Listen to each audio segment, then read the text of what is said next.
سلامونه او نیکی هیلې ګرانو کتونکو په خیر راغلی پښتو کوکینګ ته.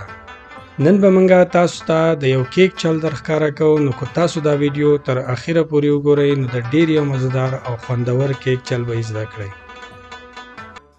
په دې کې به د ټولو نه مخکې 1.5 ګرام کوچ یعنی بټر راواخلئ، یو لوښي کې به یې واچوئ او ښه به یې ولړئ یعنی مکس به یې کړئ. کله چې دا ولړل نو بیا به ورته 1.5 ګرام د چینی پاوډر ور واچوئ او دا به پکې هم ښه مکس کړئ یعنی وبه یې لړئ. کله چې دا ښه پوره د یو بل سره حل شول نو بیا به ورته 3 دانې هګۍ ور واچوئ او دا به پکې هم ښه ولړئ او مکس به یې کړئ.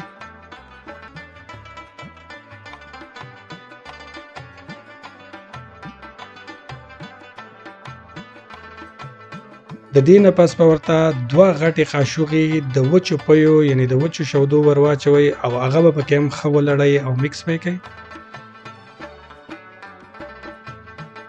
کله چې پکې دا مکس شول نو بیا به ورته 15 قطرې د ونیلا خوند او 2 قطرې زیړ د خوراک رنګ، تاسو کولی شئ چې زیات یا کم ورته هم ور واچوئ او ښه به یې پکې ولړئ مکس به یې کړئ. کله چې پکې دا مکس شول نو بیا به ورته پاو باندې یوه وړه قاشوغه د بیکینګ پاوډر ور واچوئ او 1.5 ګرام وړو یعنی پاو باندې یوه پیاله وړو په یو جالۍ کې ښه داسې چاڼ کړئ او دا به ورته هم ور واچوئ.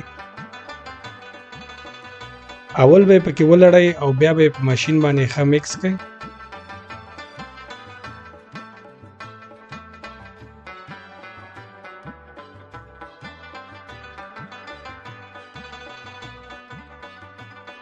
د اوون په لوښي کې به لاول یو کاغذ تاسو د مخکې نه خور کړئ، بیا به پکې دا ټول ور واچوئ دا میکسچر او چې حل شول داسې یو 2-3 ډبه به ورکئ.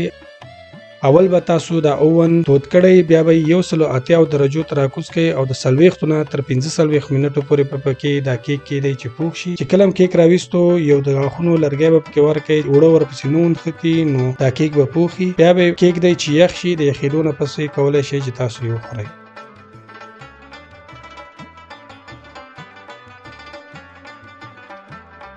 نو که زموږ دا ویډیو ستاسو خوښه شوې وي نو زموږ د چینل سبسکرایبول مه هېروئ. د الله په امان.